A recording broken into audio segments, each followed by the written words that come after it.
नमस्कार, स्वागत है आप सभी का एबी स्टार न्यूज में और मैं हूं आपके साथ जुबैर चौधरी। वक्त तो चला है देश लाइव का, जहां देश से जुड़ी अहम खबरों की बात करते हैं। आपको बता दें कि केंद्र सरकार ने लोगों को राहत दी है। अब केंद्र सरकार ने पेट्रोल डीजल के दाम घटा दिए हैं। आपको बता दें कि पेट्रोल के दाम 9.5 रुपये घटा दिए गए हैं और डीजल के दामों में 7 रुपये घटाए गए हैं। केंद्र सरकार ने लोगों को राहत देते हुए शनिवार को पेट्रोल डीजल पर उत्पाद शुल्क घटा दिया है। केंद्रीय वित्त मंत्री निर्मला सीतारमण ने जानकारी देते हुए कहा कि हम पेट्रोल पर सेंट्रल एक्साइज में 8 रुपये प्रति लीटर, डीजल पर 6 रुपये प्रति लीटर की कमी कर रहे हैं। इससे पेट्रोल की कीमत अब 9-9.5 रुपये प्रति लीटर और डीजल की कीमत 7 रुपये प्रति लीटर कम हो जाएगी। इससे सरकार के राजस्व पर हर साल करीब 1.5 लाख करोड़ रुपए का भार आएगा। उज्ज्वला योजना के लाभार्थियों को भी अब लाभ मिलेगा। आपको बता दें कि वित्त मंत्री ने यह भी घोषणा की कि प्रधानमंत्री उज्ज्वला योजना से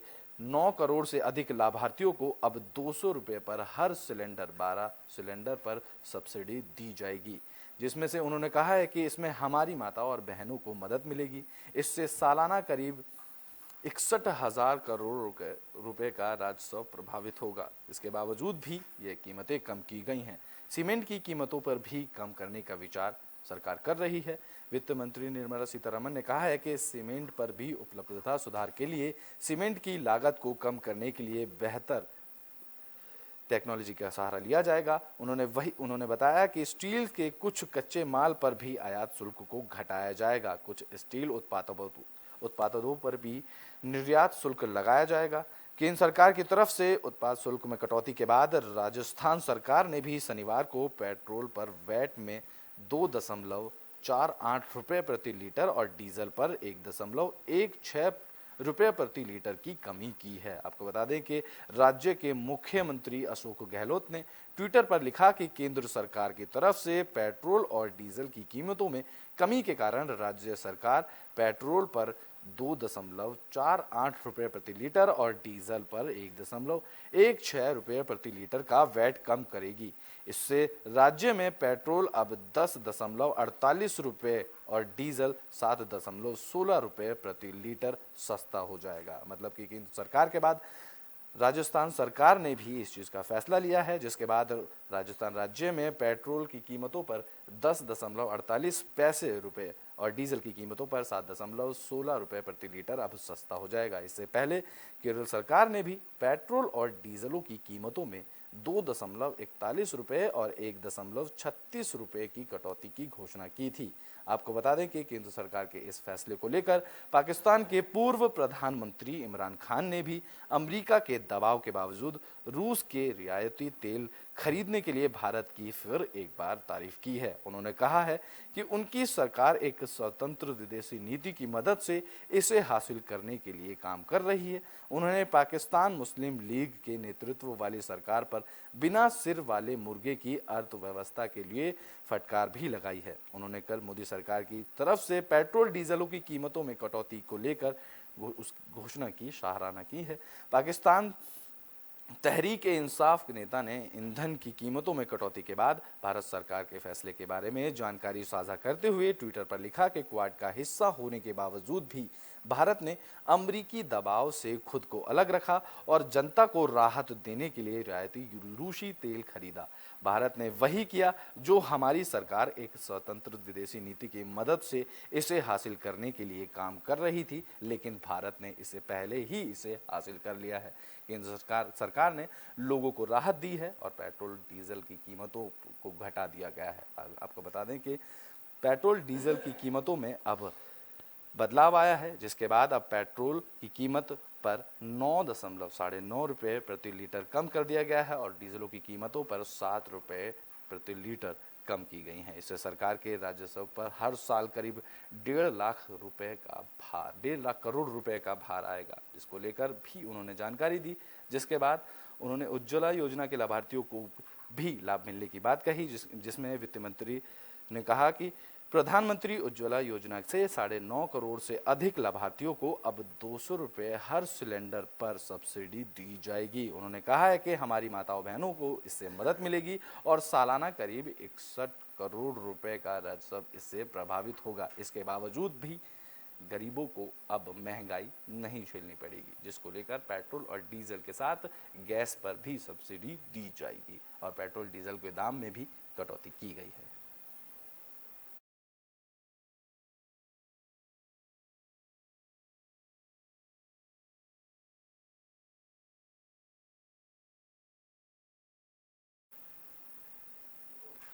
तो ब्रिटेन में बात अब मूक बधिर ओलंपिक से लौटे प्लेयर्स की कर लेते हैं, जिससे प्रधानमंत्री मोदी ने मुलाकात की है। आपको बता दें कि प्रधानमंत्री नरेंद्र मोदी खेलों के लिए लगाव के से हर कोई वाकिफ है। प्रधानमंत्री अंतर्राष्ट्रीय लेवल पर भारत का प्रतिनिधित्व करने वाले खिलाड़ियों की हौसला अफजाई करने से कभी नहीं चूकते। इस कड़ी में मोदी ने शनिवार को अपने आवास पर मूक बधिर ओलंपिक 2021 में भाग लेकर लौटे भारतीय प्लेयर्स से मुलाकात की। इस दौरान केंद्रीय खेल मंत्री अनुराग ठाकुर भी उनके साथ उपस्थित रहे। मूक बधिर ओलंपिक 2021 का आयोजन ब्राजील के में हुआ, जिसके बाद इन खेलों की शुरुआत 1 मई को हुई थी और 15 मई को इसका समापन हुआ था। इस साल के मूक बधिर ओलंपिक में 72 देशों के लगभग 2100 एथलीटों ने भाग लिया था। भारत के कुल 65 एथलीटों का दल वहां भेजा गया था, जिन्होंने 11 खेल इवेंट्स में शिरकत ली। जिसके बाद भारतीय टीम ने अब की बार 8 गोल्ड और 1 रजत और 7 ब्रॉन्ज मेडल जीतकर अपना सर्वश्रेष्ठ प्रदर्शन किया है। इससे पहले भारत का पिछला बेस्ट प्रदर्शन सोफिया में आया था, जब भारत ने 5 गोल्ड मेडल जीते थे। जिसके बाद प्रधानमंत्री नरेंद्र मोदी ने मूक बधिर खिलाड़ियों की तारीफ करते हुए कहा कि जिस तरह से खेल इन खिलाड़ियों ने दिखाया है, उससे सभी भारतीयों के चेहरे पर मुस्कान आई है। पीएम नरेंद्र मोदी ने यह भी कहा कि मैं उन चैंपियन खिलाड़ियों से भी कई बातचीतों को कभी नहीं भूलूंगा, जिसमें भारत के लिए गौरव के क्षण दिए और देश का गौरव बढ़ाने का काम किया। एथलीटों ने भी अपने अनुभव पीएम मोदी के साथ साझा किए, जिसमें पीएम मोदी ने सभी खिलाड़ियों को इस मौके पर शुभकामनाएं दी। प्रधानमंत्री मोदी ने कहा कि यह हमारे चैंपियन खिलाड़ियों की ही कारण संभव हुआ कि इस बार मूक बधिर ओलंपिक भारत के लिए बेस्ट रहा है। नरेंद्र मोदी ने शनिवार को ही थॉमस कप के इतिहास रचने वाली भारतीय बैडमिंटन टीम से भी मुलाकात करी थी। जिसके बाद गौरतलब है कि भारत ने 14 बार चैंपियन इंडोनेशिया को मात देकर अब पहली बार थॉमस कप जीतकर खलबली मचा दी थी। आपको बता दें कि इसके बाद प्रधानमंत्री नरेंद्र मोदी ने सभी खिलाड़ियों को बधाई देने के अलावा उनसे फ़ोन पर भी बातचीत की थी। मोदी ने ट्वीट किया था कि भारत की बैडमिंटन टीम ने इतिहास रचा है, पूरा देश थॉमस कप जीतने के लिए उत्साहित है। हमारी टीम को बधाई और आगे के मैच के जीतने के लिए भी शुभकामनाएं दी गई थी। इसमें आने वाली पीढ़ी को भी काफ़ी प्रेरणा मिलेगी, जिसको लेकर उन्होंने ट्वीट भी किया था। अब इसके बाद मूक बधिर से लौटे प्लेयर्सों से पीएम मोदी ने मुलाकात की और उनको आगे बढ़ने के लिए कहा।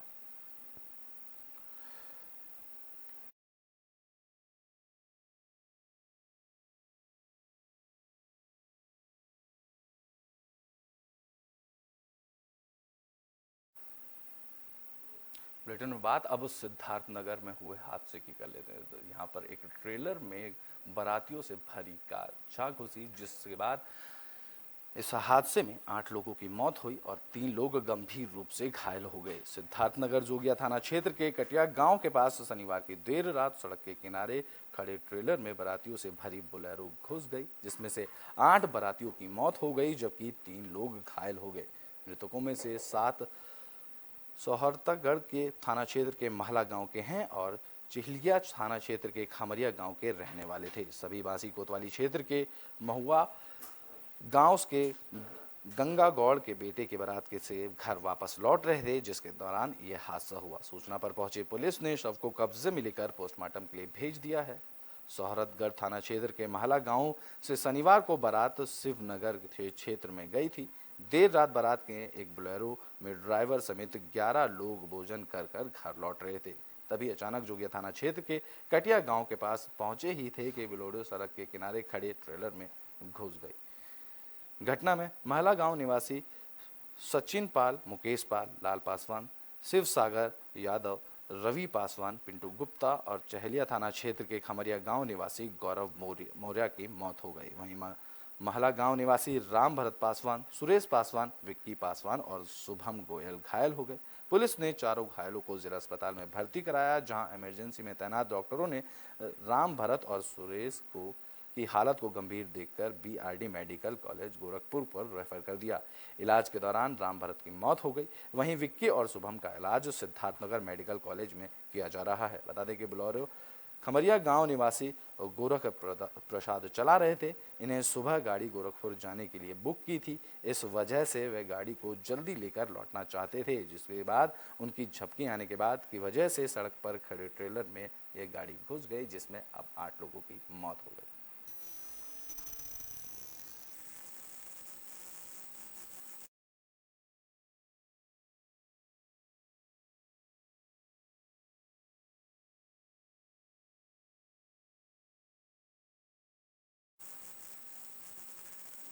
तो दिल्ली पुलिस की स्पेशल सेल टीम को एक बड़ी कामयाबी हाथ लगी है। बिहार में एमएलसी प्रत्याशी पर गोली चलाने वाले आरोपी को पुलिस ने गिरफ्तार कर लिया है। बता दें कि बिहार में विधान परिषद के एक प्रत्याशी पर AK-47 से दनादन गोलियां चलाने वाले गैंग को दिल्ली पुलिस के स्पेशल सेल ने बिहार ATS के साथ मिलकर दिल्ली से गिरफ्तार किया है। पकड़े गए आरोपी की पहचान सिवान निवासी आज़ाद अली के रूप में हुई है। बता दें कि आज़ाद मृत बाहुबली सांसद साहबुद्दीन का करीबी माना जा रहा है। आज़ाद ने 4 अप्रैल 2022 को साहबुद्दीन के बेटे ओसामा और गैंगस्टर आफताब आलम और अन्यों के साथ मिलकर मोहम्मद रईस खान के काफिले पर हमला किया था। इन लोगों ने 50 से अधिक राउंड कर गोलियां चलाई थीं, जिसके बाद हमले में एक राहगीर की मौत हो गई थी, जबकि 4 लोग घायल हो गए थे। वारदात के बाद आज़ाद भागकर दिल्ली आ गया और छिपकर यहां रह रहा था। पुलिस ने उसके पास से एक पिस्टल और 3 कारतूस बरामद किए हैं। आरोपी के से पूछताछ कर मामले की छानबीन की जा रही है। स्पेशल सेल के पुलिस उपायुक्त जसमीत सिंह ने बताया कि एसपी अतर सिंह और इंस्पेक्टर शिव कुमार की टीम को खबर मिली थी कि बिहार का गैंगस्टर दिल्ली NCR में छिपकर रह रहा है। इस दौरान बिहार ATS की टीम ने भी दिल्ली पुलिस को से आरोपी को पकड़ने के लिए इसमें सहयोग किया। शुक्रवार देर रात को संयुक्त टीमों को खबर मिली कि आरोपी राजघाट के पास आने वाला है। देर रात करीब 11 बजे आरोपी को काबू कर लिया गया, जिसमें पुलिस की टीम को देखते ही आरोपी ने भागने का प्रयास किया। आरोपी की तलाश लेने पर पुलिस को उसके पास से एक पिस्टल और 3 कारतूस बरामद हुए। छानबीन के दौरान पुलिस को पता चला कि आज़ाद अली के खिलाफ हत्या के प्रयास, लूटपाट, धमकी देने, फिरौती के लिए अपहरण और अवैध हथियार के से आधा दर्जन मामले दर्ज हैं। आरोपी पूर्व बाहुबली सांसद साहबुद्दीन का करीबी भी है। वहीं वह साहबुद्दीन के बेटे ओसामा और गैंगस्टर आफताब आलम के साथ भी काम कर रहा है। आफताब की सिवान में विरोधी गुट मोहम्मद रईस खान से प्रॉपर्टी पर कब्जे और वर्चस्व को लेकर लड़ाई चल रही है। अभी बिहार में हुए विधान परिषद के चुनाव के दौरान रईस ने चुनाव लड़ा था, लेकिन वह हार गया। चुनाव वाले दिन ही वह अपने काफिले के साथ अपने गांव वापस लौट रहा था। इस बीच आज़ाद अली, आफताब आलम, ओसामा के साथ कई आरोपियों ने इस काफिले पर AK-47 के साथ ताबड़तोड़ गोलियां चला दी थीं। हमले में रईस के 2 लोग जख्मी हुए थे, बाकी 3 राहगीरों को गोली लगी थी। बाद में एक राहगीर के इलाज के दौरान मौत भी हो गई थी। वारदात के बाद से आज़ाद फरार चल रहा था, जिसे अब पुलिस ने गिरफ्तार कर लिया है। पुलिस उससे पूछताछ कर मामले की पूरी छानबीन कर रही है।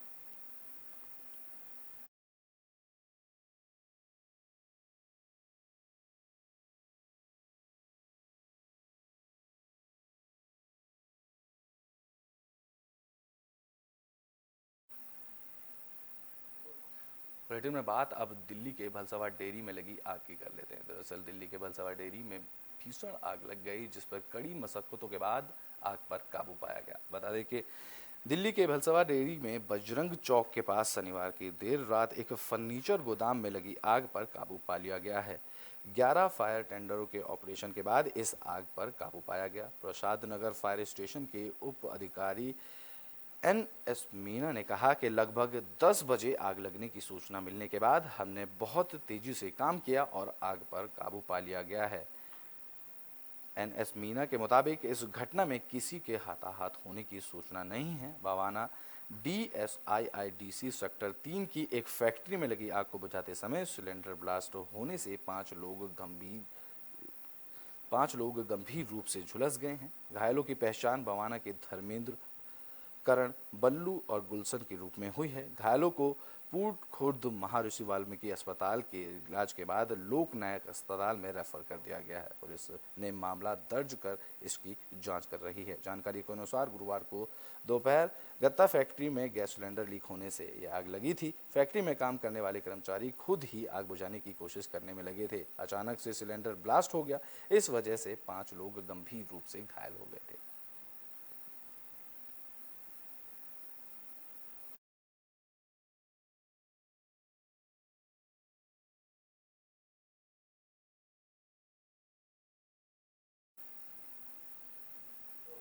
बुलेटिन में बात अब देश भर में कोरोना मामलों की कर लेते हैं। देश भर में पिछले 24 घंटे में 2226 मामले सामने आए हैं। बता दें कि देश में लगातार चौथे दिन कोरोना के 2000 से अधिक मामले सामने आए हैं। चिंता करने वाली बात यह है कि मृतकों की संख्या बढ़कर अब 2.5 गुना से ज़्यादा हो गई है। स्वास्थ्य मंत्रालय की तरफ से रविवार के आंकड़ों के अनुसार बीते 24 घंटों में कोरोना के 2226 मामले सामने आए हैं। इस दौरान 65 मरीजों ने अपनी जान भी गंवाई है, जो कि कल की तुलना में 2.5 गुना अधिक है। बता दें कि कल 25 मरीजों की मौत हुई थी। हालांकि बीते 24 घंटे में 2200 लोग कोरोना से डिस्चार्ज भी हुए थे। इसमें सक्रिय मरीजों की संख्या बढ़कर अब 14,955 हो गई है।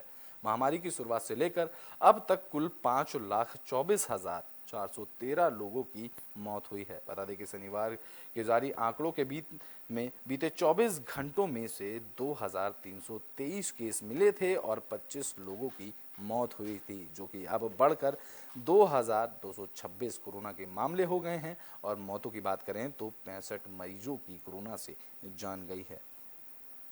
बता दें कि देश में अब कुल कोरोना के मामले 4,31,36,371 हो चुके हैं। बीते 24 घंटे में एक्टिव केसों की संख्या में हल्की बढ़ोतरी दर्ज की गई है। अब कुल संख्या बढ़कर 14,955 पहुंच गई है। तो वहीं इस दौरान 2,202 लोगों को ने कोरोना को मात दी है। दुनिया के कई देशों में अभी भी कोरोना के मामले तेजी से बढ़ रहे हैं। आपको बता दें कि वैश्विक कोरोना वायरस से कुल केसों बढ़कर अब पूरे विश्व में 52 करोड़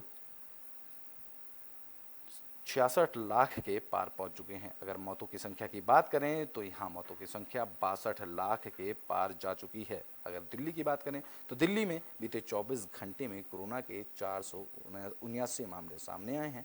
दिल्ली में बीते 24 घंटे में 479 मामले सामने आए हैं और एक जने की कोरोना से मौत भी हुई है। दिल्ली में कोविड-19 के कुल मामलों की संख्या बढ़कर 19,03,189 हो गई है, जबकि वायरस से मरने वालों की संख्या 26,200 के पार पहुंच गई है। बात अगर मुंबई के करें तो महाराष्ट्र की राजधानी मुंबई में बीते 24 घंटे में कोरोना के 158 नए मामले सामने आए, जिसके बाद कुल संक्रमितों की संख्या बढ़कर 1,62,674 हो गई है। शहर में अब तक 16,566 लोगों ने इस कोरोना महामारी को से मौत हुई है। बता दें कि पूरे मुंबई शहर की अगर मौतों की संख्या की बात करें तो पूरे शहर में अब तक 16,566 लोगों की कोरोना से मौत हुई है। और पूरे देश भर में पिछले 24 घंटे में अब 2,226 मामले सामने आए। देश में लगातार चौथा दिन है जब मामले 2,000 से अधिक सामने आए हैं। इससे पहले ये मामले 2,000 के नीचे बने रहे थे।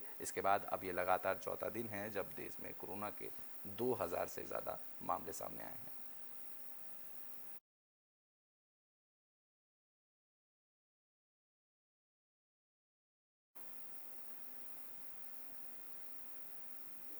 ब्रिटेन में बात अब मौसम की कर लेते हैं। दरअसल मौसम विभाग की तरफ से येलो अलर्ट जारी कर दिया गया है और गर्मी से राहत मिलने की भी संभावना जताई गई है। उत्तर पश्चिमी भारत में ताजा पश्चिमी विक्षोभ के कारण रविवार से बारिश और गरज के साथ बौछारें पड़ने की उम्मीद मौसम विभाग ने जताई है। मौसम विभाग के मुताबिक राजधानी दिल्ली में अगले 4 दिनों तक बारिश और बूंदाबूंदी की गतिविधियों के से चलते गर्मी से लोगों को राहत मिलेगी। बता देते क्योंकि 22 से 24 मई के बीच इस तरह की गतिविधियां कुछ तेज होंगी। मौसम विभाग के अनुसार रविवार को आंशिक तौर पर बादल छाए रहेंगे और आंधी भी आ सकती है। कुछ जगहों पर बूंदाबांदी की भी संभावना है। इसके अलावा पंजाब, हरियाणा, पश्चिम उत्तर प्रदेश और उत्तरी राजस्थान के कुछ हिस्सों में धूल भरी आंधी, गरज के साथ हल्की बारिश भी हो सकती है। उत्तर पश्चिमी भारत में ताजा पश्चिमी विक्षोभ के कारण रविवार से बारिश और गरज के साथ बौछारें पड़ने की उम्मीद है, जिसके बाद मौसम विभाग के मुताबिक राजधानी दिल्ली में अगले 4 दिनों तक बारिश और बूंदाबूंद होने की संभावना भी जताई गई है। कुछ जगहों पर बूंदाबांदी होने की भी संभावना है। आपको बता दें कि मौसम विभाग के मुताबिक उत्तर भारत के कुछ दिनों के लिए भीषण गर्मी से राहत मिली रहेगी। मौसम विभाग की माने तो इन राज्यों में एक हफ्ते तक इसी तरह का मौसम रहने की संभावना है। हल्की बारिश और आंधी से संबंधित गतिविधियों से अधिकतम तापमान में मामूली गिरावट रहेगी। दिल्ली में 23 और 24 मई को के लिए येलो अलर्ट मौसम विभाग की तरफ से जारी कर दिया गया है, जिसके हिसाब दिल्ली राष्ट्रीय राजधानी क्षेत्र और आसपास के इलाकों में गरज के साथ छींटें पड़ सकती हैं, तो वहीं धूल भरी आंधी भी दिल्ली में आ सकती है। ये आंधी 30 से 40 किलोमीटर प्रति घंटे की रफ्तार की तेज हवाएं चल सकती हैं। आईएमडी के मुताबिक राजधानी और आसपास के इलाकों में हल्की बारिश होने की भी संभावना जताई गई है। मौसम कार्यालय ने 23 और 24 के लिए दिल्ली में येलो अलर्ट जारी किया है। दिल्ली में 25 मई तक अधिकतम तापमान 38 डिग्री सेल्सियस से लेकर 39 डिग्री सेल्सियस तक बना रहेगा। इस दौरान आंधी और बारिश की हल्की गतिविधियां होंगी, तो वहीं 26 मई से एक बार फिर तापमान बढ़ना शुरू होगा। आपको बता दें कि दिल्ली में 26 मई तक गर्मी से लोगों को राहत मिलेगी, लेकिन मौसम विभाग ने 26 मई तक ही ये संभावना दे है, क्योंकि 26 मई को तापमान बढ़ना शुरू होगा। मौसम विभाग ने कहा है कि दक्षिण पूर्व दिल्ली, गुरुग्राम, फरीदाबाद, बल्लभगढ़, रेवाड़ी के साथ कई जगहों पर हल्की तेजी के साथ बारिश की संभावनाएं जताई गई हैं। बात अगर उत्तर प्रदेश की करें तो इन जिलों में बारिश होने की संभावना जताई गई है। मौसम विभाग के मुताबिक उत्तर प्रदेश में 22 मई को सिद्धार्थनगर, कुशीनगर, देवरिया, गोरखपुर, रामपुर, गाजियाबाद, मेरठ, बुलंदशहर, मुरादाबाद में कहीं कहीं आंधी के साथ बारिश होने की भी संभावना जताई गई है। पूर्व यूपी के ऊपर अब 23 मई से गर्मी से लोगों को राहत मिलेगी। इसके बाद अफगानिस्तान और पाकिस्तान के ऊपर बन रहे पश्चिमी विक्षोभ के असर भी राजधानी और आसपास के जिलों पर पड़ेगा। इसके अलावा हफ्ते में गर्मी से राहत भरी होगी। लखनऊ मौसम विभाग के निदेशक जेपी गुप्ता ने बताया कि पहले तो पूर्व उत्तर प्रदेश के ऊपर कई जिलों में गर्मी से लोगों को राहत मिलेगी। इसके बाद पश्चिमी विक्षोभों के कारण पश्चिमी उत्तर प्रदेश के कई जिलों में मौसम में बदलाव देखने को मिलेगा। अगर बात करें बिहार के मौसम की, तो मौसम विभाग ने बिहार के जिन जिलों में आंधी तूफान होने की संभावना जताई है, उनमें से पूर्वी चंपारण, पश्चिमी चंपारण, मुजफ्फरपुर, गोपालगंज, शिवहर, सीतामढ़ी, दरभंगा, वैशाली, सुपौल, मधेपुरा, अररिया, सहरसा, किशनगंज जैसे जिले शामिल हैं। इसमें से उत्तराखंड में अगले 3 दिनों से 4 दिनों के लिए मौसम का मिजाज बदलेगा। मौसम विभाग ने अगले 3 से 4 दिनों के लिए मौसम का पूर्वानुमान जारी किया है। मौसम विभाग ने की माने तो 22 मई को प्रदेश के पर्वतीय कुछ हिस्सों में हल्की से मध्यम बारिश के आसार हैं। इसके साथ ही कुछ इलाकों में आकाशीय बिजली के साथ ओलावृष्टि को भी देखने को मिल सकती है। वहीं मैदानी इलाके की बात करें तो यहाँ पर 60 से 70 किलोमीटर प्रति घंटे की रफ्तार से हवा का सिलसिला देखने को मिलेगा। तो वहीं 23 मई और 24 मई को लेकर बात की जाए तो मौसम की गतिविधियों में कुछ इजाफा देखने को मिलेगा। 23 मई को उत्तराखंड के कुछ पर्वतीय क्षेत्रों में तेज हवा के साथ ओलावृष्टि और तेज बौछार की बारिश भी देखने को मिलेगी। अगर बात राजस्थान की करें तो राजस्थान में एक बार फिर से मौसम बदलने का दौर शुरू हो गया है। नया पश्चिमी विक्षोभ सक्रिय होने के से शाम जयपुर में हल्की बारिश होगी। आंधी के साथ शहर के आसमान में बादलों का घेरा रहेगा। मौसम विभाग के मुताबिक नए पश्चिमी विक्षोभ के सक्रिय होने के साथ साथ तापमान में भी गिरावट का दौर शुरू हो जाएगा। यह दौर रविवार से मंगलवार तक जारी रहेगा। मौसम विभाग के अनुसार अलवर, भरतपुर, दौसा, करौली, धौलपुर जैसे कई जिलों में अब आंधी के साथ साथ बारिश हो सकती है। इसके बाद 25 मई से एक बार फिर से गर्मी लोगों को परेशान करेगी। दिल्ली की अगर बात करें तो मौसम विभाग ने 26 मई से गर्मी लोगों को परेशान करेगी और तापमान बढ़ने की आशंका जताई है। तो वहीं राजस्थान में 25 मई से गर्मी लोगों को परेशान करेगी। यहाँ तापमान 25 मई से ही बढ़ोतरी करेगा।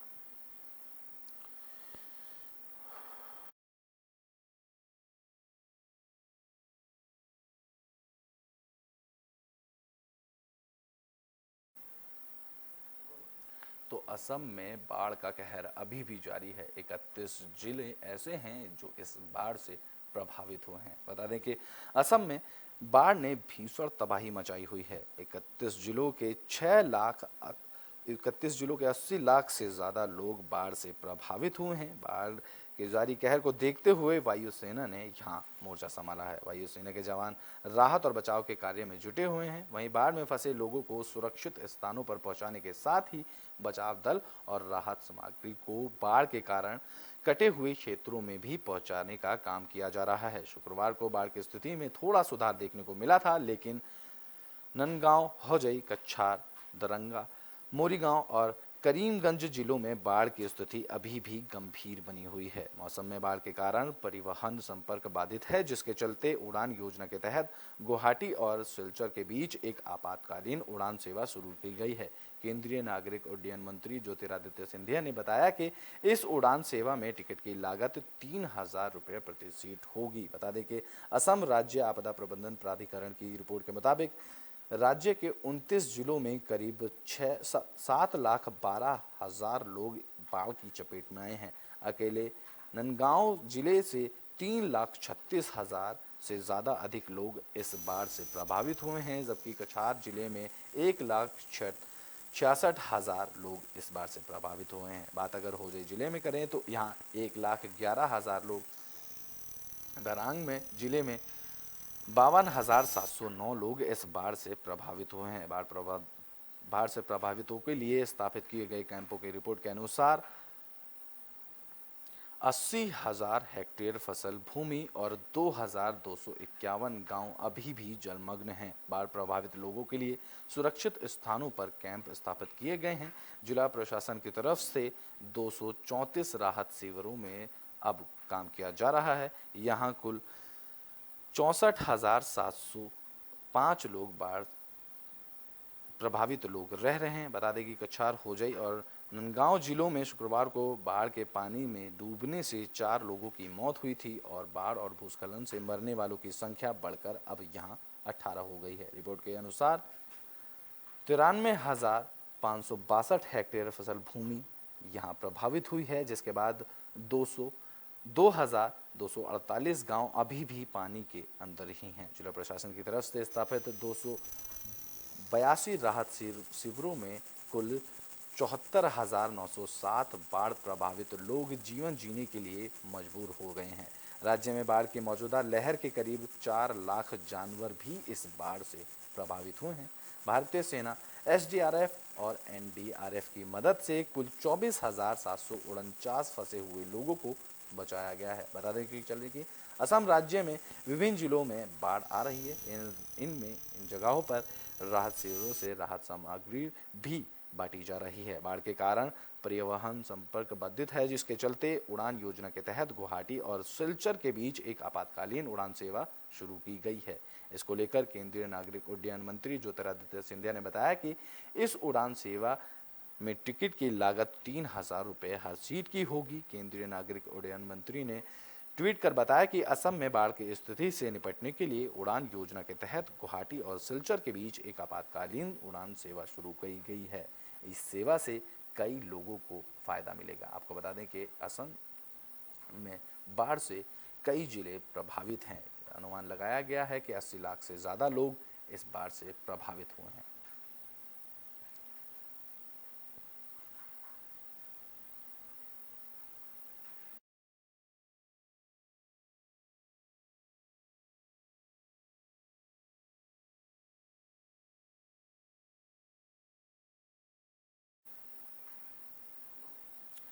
असम में अभी भी बाढ़ का कहर जारी है। यहाँ 31 जिले ऐसे हैं जहाँ के लोग इस बाढ़ से प्रभावित हैं, तो वहीं लोगों के साथ जानवर भी इस बाढ़ से काफ़ी प्रभावित हो रहे हैं।